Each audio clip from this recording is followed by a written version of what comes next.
सदा सर्वत्र गोविन्दनामसङ्कीर्तनं गोविन्द गोविन्द दशकं 92 कर्मத்தோடு கூடிய பக்தி. வேதை சர்வாணி கர்மாண்ய பலபரதயா வர்ணிதானீதி புத்வா தானி त्वय्यर्पितान्ये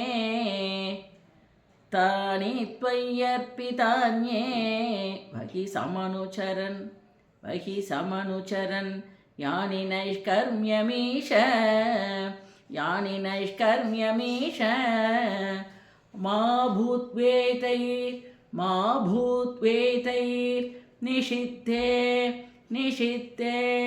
गुहचिदपि मनः कर्मवाचां प्रवृत्तिः दुर्वर्ण्यच्चेतवाप्तं तदपि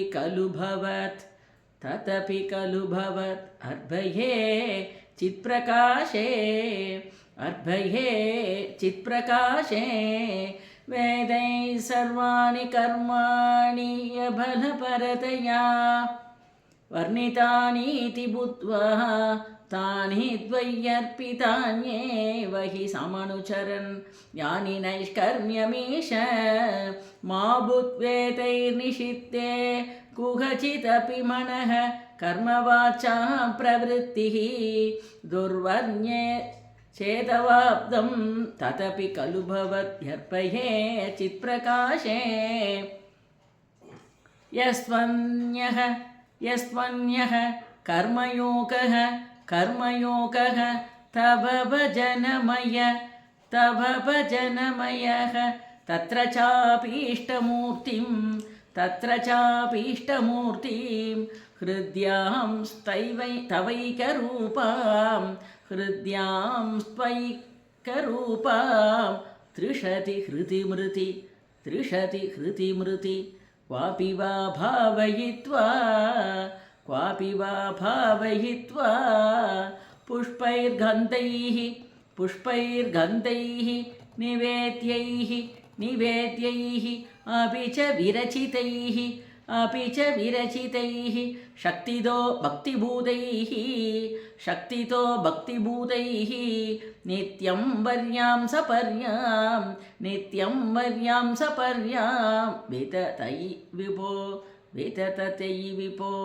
वितततै विपो तत्प्रसादं भजेयं यस्मन्यः कर्मयोगः तव भजनमयः तत्र चाभीष्टमूर्ति हृद्यां सत्वैकरूपां त्रिषति हृतिमृति क्वापि वा भावयित्वा पुष्पैर्गन्धैः निवेद्यैः अपि च विरचितैः शक्तितो भक्तिभूतैः नित्यं वर्यां सपर्यां वितततै विपो तत्प्रसादं भजेयं स्त्रीशूद्राः त्वत्कथादि श्रवणविरहिताः आसतां ते दयार्गाः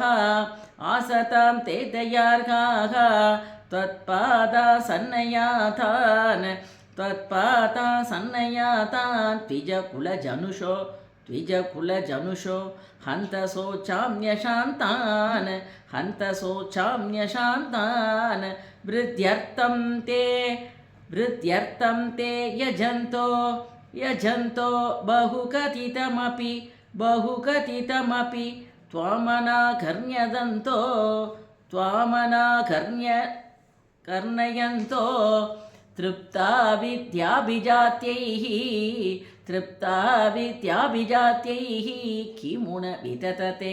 किमुन विततते तादृशं मा कृता मां स्त्रीशूद्रास्त्वत्कथाति श्रवणविरहिताः आसतां ते दयार्हाः त्वत्पादासन्नयातान् द्विजकुलजनुषो हन्तशोचाम्यशान्तान् वृद्ध्यर्थं ते यजन्तो बहुकथितमपि त्वामनाकर्णयन्तो तृप्ता वित्याभिजातीः किमुन विततते तादृशं मा कृता मां पापोऽयं कृष्णरामेति अपिलपति निजम् ऊहितुं दुश्चरित्रं निर्लज्जस्यास्य वाचा बहुतरकथनी यानि मे विघ्नितानि प्रातामेवन्त्यशीलो भजति किल सता विष्णुमित्तं पुतांस्ते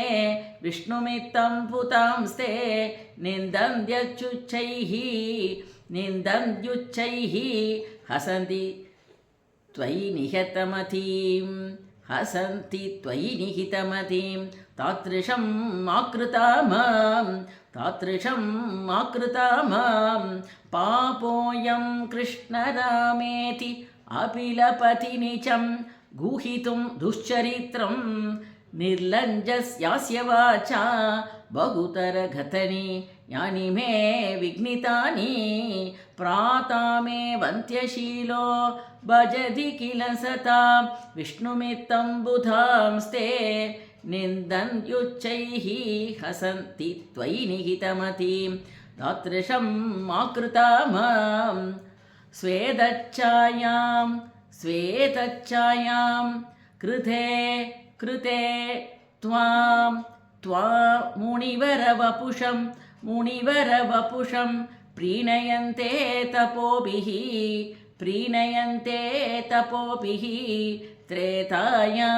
त्रेतायां सृक्स्रुवात्य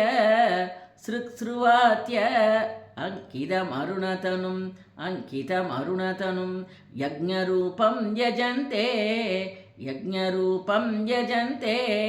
सेवन्ते तन्त्रमार्गैः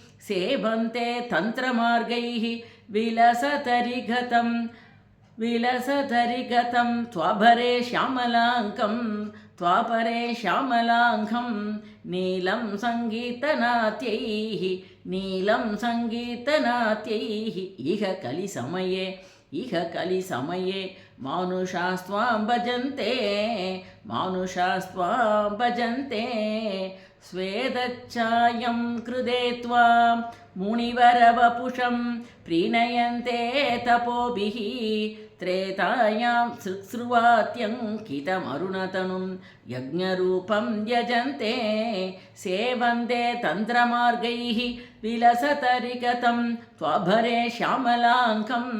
नीलं सङ्गीतनाट्यैः इह कलिसमये मानुषास्त्वां भजन्ते सोऽयं कालेयकालो जयति मुररिपो यत्र सङ्गीतनाट्यैः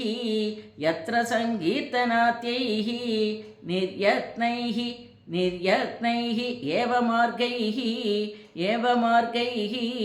अखिलधनचिरात्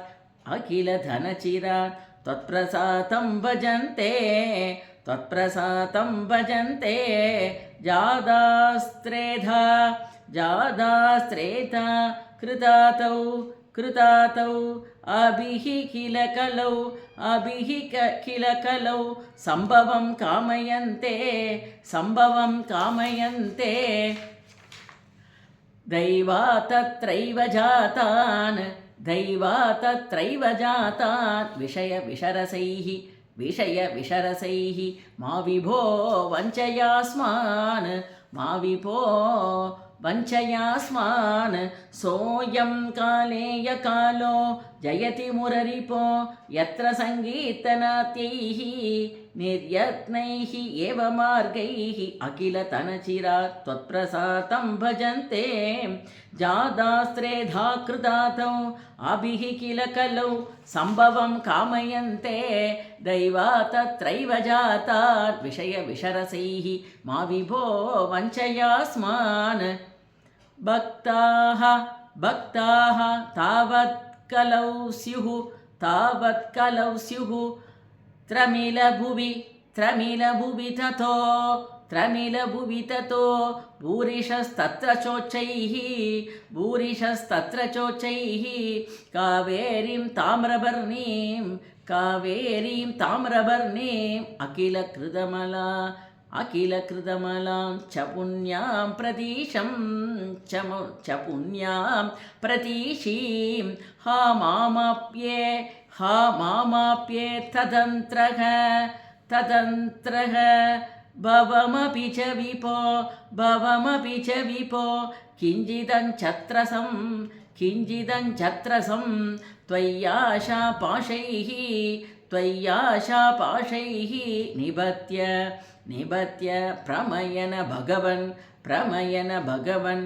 पूरय त्वन्निषेवां भक्ताः तावत् कलौ स्युः त्रमिलभुवि ततो भूरिशस्तत्र चोच्चैः कावेरीं ताम्रवर्णीम् अखिलकृतमालां च पुण्यां प्रदीचीं हा मामप्ये तदन्तर्भवम् अपि च विभो किञ्चिदञ्छत्रसं त्वय्याशापाशैः निबत्य प्रमयन भगवन् पूरय त्वन्निषेवां दृष्ट्वा धर्मतृगं तं कलिमपकरुणं प्राङ्महीक्षीत् परीक्षीत् हन्तुं व्याकृष्टकट् गोपिन विनिहतवान् सारवेधी गुणांश्चात् त्वत्सेवात्याशु सिद्ध्येत सदिह न तथा त्वत्परे सैषवीरुः यत्तु प्रागेव रोगात् विरबहरते तत्र शिक्षयैनं दृष्ट्वा धर्मतृगं तं कलिमपकरुणं प्राङ्महीक्षित्परीक्षित् हन्तुं व्याकृष्टकड्गोपिन विनिहतवान् सारवेधी गुणांशात् त्वत्सेवात्याशु सिद्ध्येत सदिह न तथा त्वत्परे चैषवीरुः यत्तु प्रागेव रोगातिपिरपहरते तत्र शिक्षयैनं गङ्गा गीता च गायत्री अपि च तुलसिका गोपिका चन्दनं तत् सालग्रामादिभूजा परपुरुषतदैः एकादशी नामवर्णाः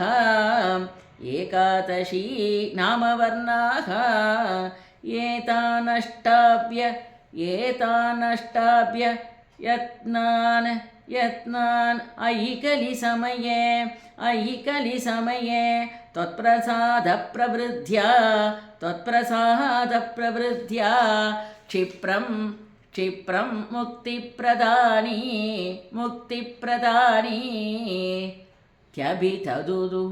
त्यपिततुः ऋषयस्तेषु मां सञ्चयेत गङ्गा गीता च गायत्री अपि च गोपिका चन्दनं तत् सालग्रामादिभूजा परपुरुषतदैः एकादशी नामवर्णाः एतानष्टाप्ययत्नान् अभिकलिसमये त्वत्प्रसादप्रवृद्ध्या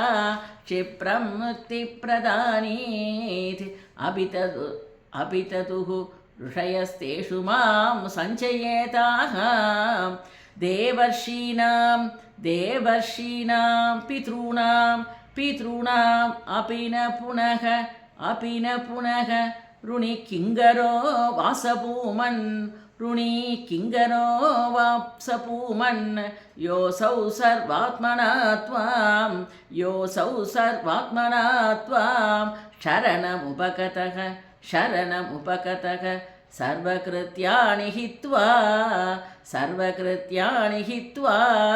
तस्योत्पन्नं विकर्माप अखिलमपनुतः एव चित्तस्थितस्त्वं तन्मे पाबोत्तताभान् पवनपुरपते रुन्दिभक्तिं प्रणीयाः देवर्षीणां पितॄणाम् अपि न पुनर्ऋणि किङ्गरो वासपूमन् योऽसौ सर्वात्मना त्वां शरणमुपगतः सर्वकृत्यानि हित्वा तस्योत्पन्नं विकर्माप् अखिलपनुपदस्येव चित्तस्थितस्त्वं तस्योत्पन्नं विकर्माप् अखिलमपनुदस्येव चित्तस्थितस्त्वं तन्मे पावोत्तताभान् पवनपुरपते रुन्दिभक्तिं प्रणीयाः श्रीहरये नमः श्रीहरये नमः श्रीहरये नमः।